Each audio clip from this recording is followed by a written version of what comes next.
Soy Carlos Castañeda y voy a entrevistar a...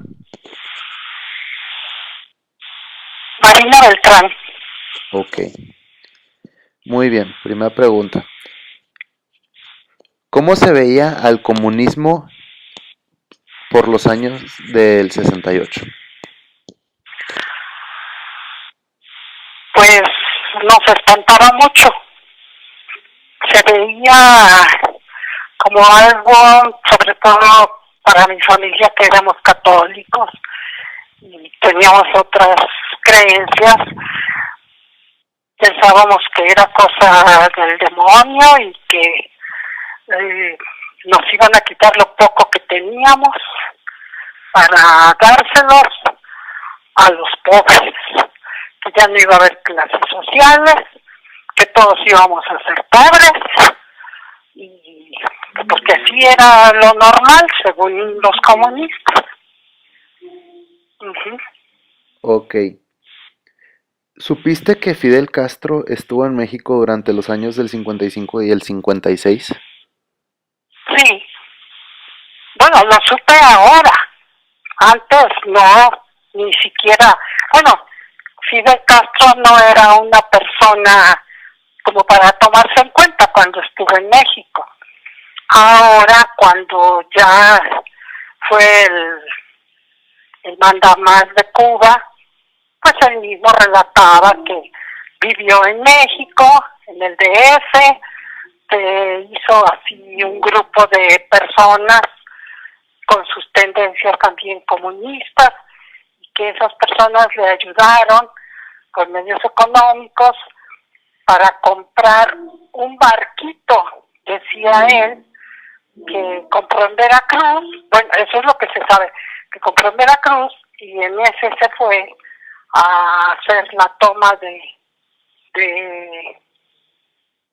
cuartel Moncada, un lugar de Cuba, donde fue y asaltó donde estaban los soldados, o sea, la guardia de Cuba.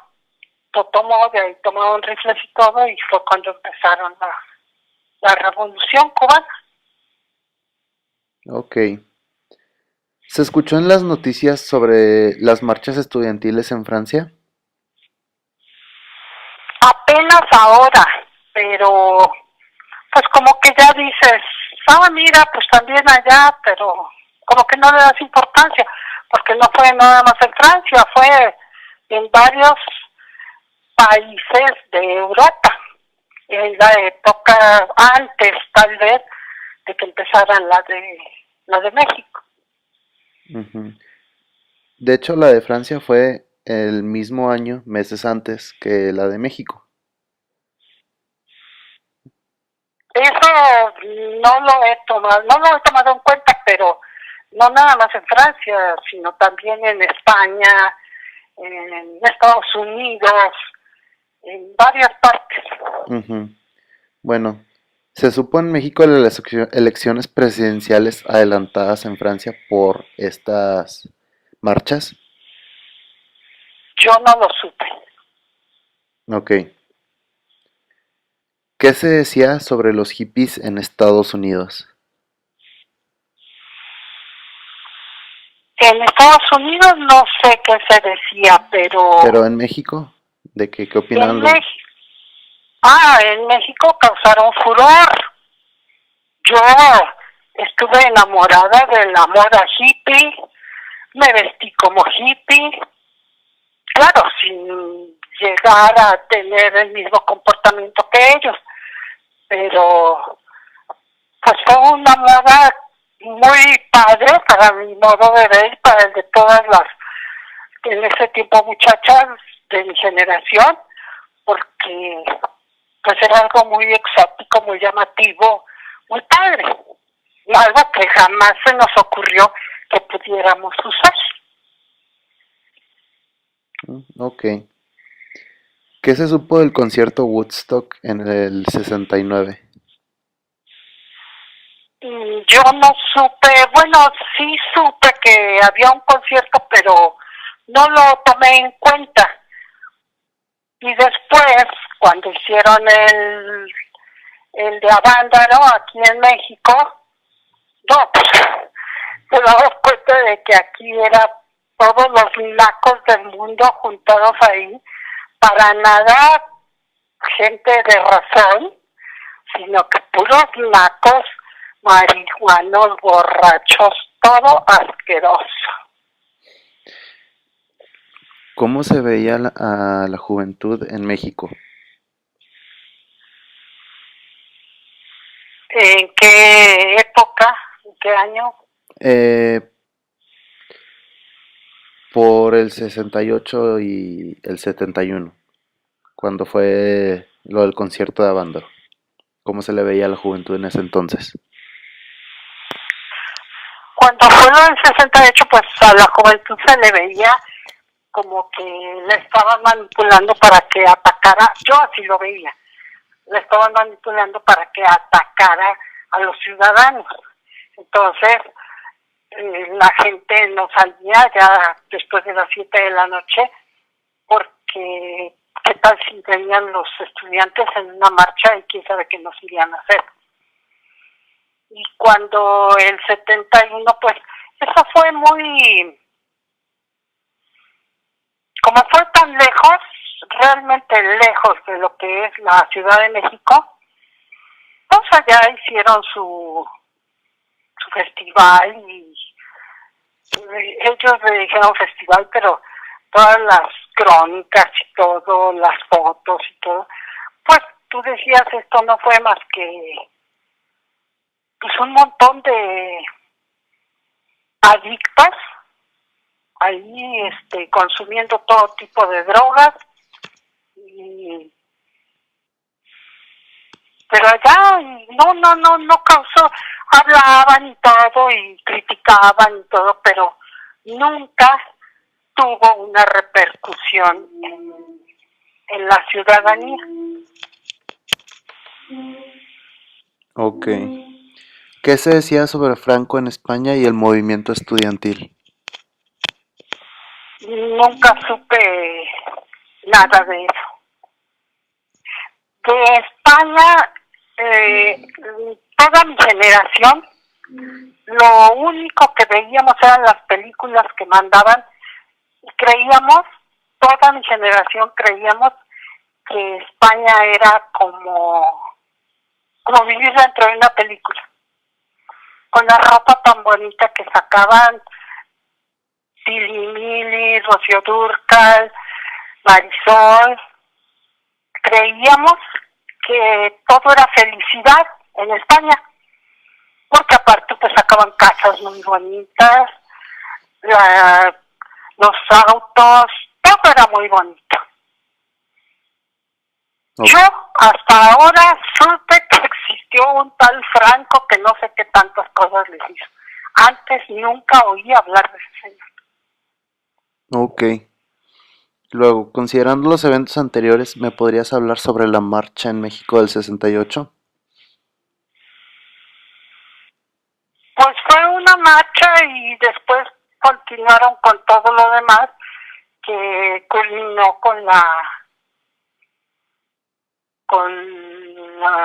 matanza que le dicen de personas en Tlatelolco. De esa matanza de Tlatelolco, yo no la llamo matanza y no estoy de acuerdo en que la llamen así, porque yo estuve muy al pendiente de todo eso. No conozco a alguien que dijera, ay, sí, al hermano de mi vecina lo mataron ahí, o al novio de una amiga, o al... En los periódicos la gente, se leía en el periódico que al día siguiente, desde las 2 de la mañana, llegaron unos camiones del ejército y que a recoger todos los cuerpos de los muertos. Yo no considero que fuera real todo eso, pero pues ha de haber sido como para espantar a los estudiantes que se estaban dejando manejar, no sé por quién, y ya se dispersaran de eso, porque teníamos la inauguración de las Olimpiadas en 10 días. Ok. ¿Y cuál fue tu experiencia en la marcha del silencio? Pues me espanté, de manera muy personal me espanté. Yo ya tenía mis dos hijos, yo me imaginaba qué me podría pasar si yo fuera en mi cochecito, muy contenta, llevar a mis hijos a la escuela o lo que sea, y me salían los estudiantes, ¿qué me irían a hacer? O sea, sí me espanté, porque así lo estaban manejando, como que los estudiantes eran los que estaban haciéndole cosas a la gente. Ok. Y el 2 de octubre, ¿cómo experimentaste tú esa marcha? El 2 de octubre no fue marcha, fue una balacera que hubo en Tlatelolco. Yo pasé como a 2 cuadras cuando empezó y sí me dio miedo porque mi casa estaba como a 5 calles de Tlatelolco. Entonces yo pensaba, o sea, ellos dijeron que los estudiantes empezaron a disparar y entonces los soldados se tuvieron que defender. Pero, pues como se entera uno por los periódicos, pues te crees lo que ahí te ponen. Entonces yo me imaginaba, ¿y qué tal si algunos quieren escaparse y corren, llegan hasta mi casa y empiezan a balacear, etcétera? Mi hermano andaba metido en el movimiento. Y antes, después de la marcha de silencio, en la puerta de nuestra casa pintaron una cruz con plumón rojo. Y en el buzón echaron una hoja de bloc en blanco, tamaño carta, con otra cruz igual a la de la puerta. Entonces yo ya me imaginaba que llegaban y tumbaban la puerta y pues que iba a estar aquello muy feo. Afortunadamente mi papá dijo, tenemos una boda en Guanajuato, nos vamos mañana temprano. Y nos fuimos. ¿Dejaron a tu Ya hermano? cuando regresamos ya había pasado lo de Tlatelolco y todo. ¿Dejaron a tu hermano cuando se fueron a la boda? Sí, porque él no estaba ya en la casa. Él andaba ya en la bola. Él estaba estudiando en la normal para maestros. Él era el cabecilla, digamos, de la normal. A mí me llama mucho la atención que ahora que dicen que los universitarios, en segundo lugar hablan del Politécnico, pero para nada mencionan a la Escuela Normal de Maestros. Y pues nosotros espantadísimos porque mi hermano andaba ya pues en todo y se iba juntas y tenía entrevistas en el periódico, en revistas, y para nada han mencionado que la Escuela Normal de Maestros también tuvo una parte muy importante. ¿En qué? Pues andar haciendo ahí, protestando, no sé contra qué en realidad. Yo sabía que había un pliego petitorio, no sé de qué se trataba. Total, que querían que derogara un artículo de la Constitución, no me acuerdo qué número, bis, así se llamaba ese artículo. ¿Qué decía? ¿Qué les importaba a los estudiantes? Yo no sé. Pero así era, fue una manipulación de chamacos tontos que se dejaban manipular por alguien y como los fueron preparando desde antes y diciéndoles que como la mayoría eran pobres, no, que ya vamos a ser todos iguales, o sea, lo que les decían los del comunismo.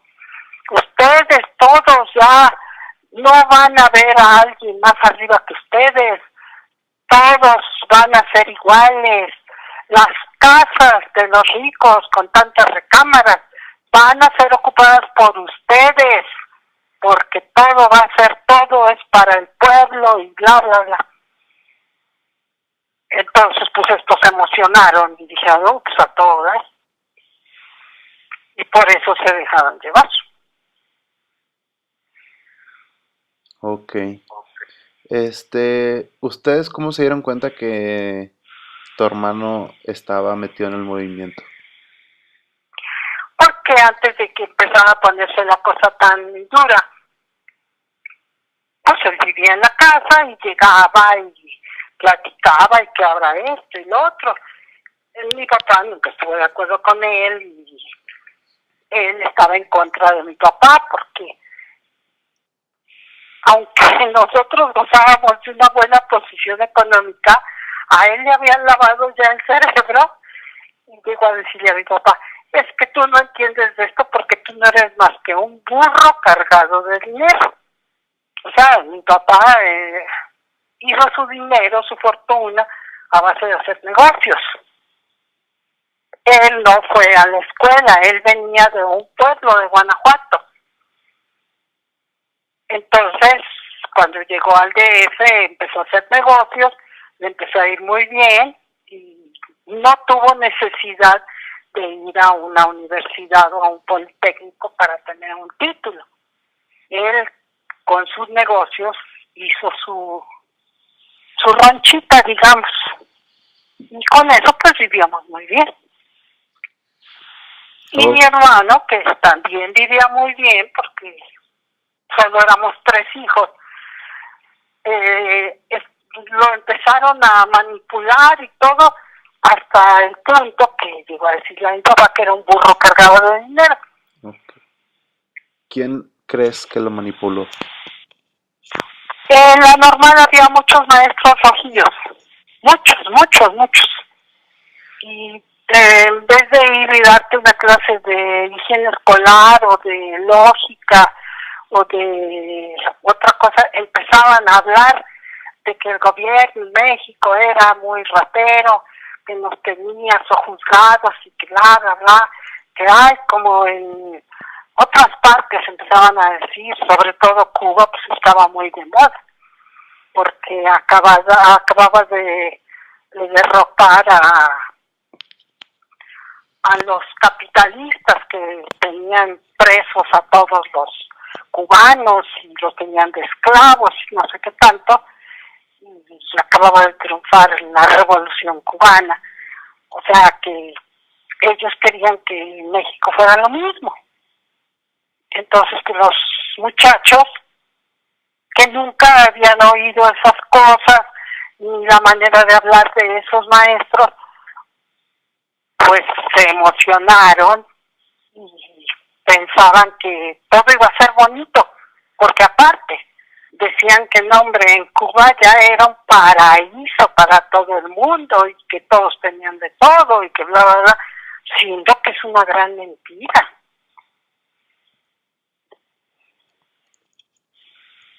Ok. Última pregunta. ¿Qué experiencias logró contarles tu hermano sobre la marcha del silencio, o sea, después de la marcha del silencio? Pues que a él no sé si fue, creo que fue después de Tlatelolco, que lo tomaron preso, pero pues no le dieron ningún peligro y lo soltaron. Él y todo su equipo, digamos, vivían en la escuela normal de maestros, tomaron la escuela. Cerca de ahí, como a unas 3 cuadras más o menos, estaba un mercado. Entonces había una comisión que salía todos los días en la mañana a comprar el mandado. Pero como no tenían dinero, llegaban al mercado y les decían a los que atendían los puestos, somos del movimiento de la normal de maestros, ¿puede cooperar con algo? Uy, llegaban con las canastas llenas de verduras, de fruta, de carne, de pollo, porque la gente tenía miedo. Si no les damos, aquí nos van a destruir el puesto. Entonces les daban y al otro día igual, y así era. Claro que en ese equipo que él tenía, había comisiones para todo. Barrían los patios, todo estaba muy limpio, limpiaban los vidrios y todo. O sea que la escuela estaba en un estado tal vez hasta más limpio que cuando había funciones escolares. Porque ellos, pues como no tenían nada que hacer, pues ahí. Y además estaban disfrutando su momento. Decían que iban a triunfar en qué o de qué, no sabían ellos, pero iban a triunfar. Sí, vamos a triunfar. Una de las cosas que sí tenían en claro es que iban a quitar a ese gobierno, pero nunca decían a quién iban a poner. Nunca. Vamos a derrocar al gobierno y Díaz Ordaz, lo vamos a encarcelar y no sé qué. Pero pues al mismo tiempo deberían haber dicho, ¿no? Y vamos a poner a fulano porque ese sí es legal o ese sí es buen gobernante o algo. No. O sea que no había un motivo específico para que anduvieran en eso. El famoso pliego petitorio, sepa Dios de qué se trataba. ¿Tú supiste a alguien más que tampoco supiera que era el pliego petitorio? O sea, o era algo, o sea, se hablaba sobre eso, sobre el pliego petitorio. Sí, todos decían, es que queremos tener una plática para discutir el pliego petitorio. Querían tener la plática con el presidente, pero el presidente nunca les dio audiencia ni nada. Entonces, ellos hablaban de un pliego petitorio, pero yo nunca supe de qué se trataba. Hace como 5 años mi hermano falleció y todos sus amigos, había 2 de los que anduvieron ahí en el movimiento, decían ellos, y le pregunté a uno de ellos, oye, ¿en qué consistía el pliego petitorio? ¿Qué era lo que ustedes pedían? Ay, dice, ahorita no lo recuerdo. Oye, ¿cómo no voy a recordar yo algo por lo que anduve arriesgando mi vida y me salí de mi casa y todo eso? ¿Cómo no lo voy a recordar? O sea que ellos no sabían. No sabían. Ok. Bueno, muchas gracias. Nomás Para servirte. por último, para que sepas, esta entrevista se va a usar para un proyecto de mi clase de historia. Después de eso, no, o sea, se va a poder borrar la información si gustas. Entonces, ¿no tienes problema con que se use esto para un trabajo? No. Ok, Pues ya mi hermano se murió. ok, muy bien. Yo Muchas creo que gracias. ahorita lo fueron a buscar porque te digo, además, ni siquiera han mencionado que la normal de maestros también estuvo ahí metida. Ok, Claro que en ese momento pues les convenía, porque decían ya tenemos otra escuela grande más a nuestro favor, a los que andaban organizando eso. Yo no sé quiénes fueron. Eso sería bueno, que alguien investigara quién organizó todo ese, pues, ¿cómo se le podía llamar? Pues todo ese desorden, y o lo hicieron nada más para demostrar lo frágiles que son los jóvenes en esa edad y cómo se les puede manipular. Es probable, bueno, los jóvenes de ese núcleo social y económico. Y así me imagino que fue en la época de la Revolución, porque en la época de la Revolución fueron todos los jóvenes, pero de las rancherías, todos los inditos. Y ahora pues son han sido los nietos de los inditos aquellos que ya están estudiando, que ya querían hacer algo, bla, pero de todas maneras vinieron y los manipularon a su antojo. ¿Quién? ¿Por qué? ¿Y para qué? Eso sería muy importante que por lo menos nos lo hicieran saber, ya que lo estuvimos padeciendo y viviendo. ujú. ¿Lo grabaste? Sí. Muchas gracias. ¿Grabaste esto? Sí, Que quisiera yo saber. sí. Bueno, ok. Bueno, pues que pases buena tarde.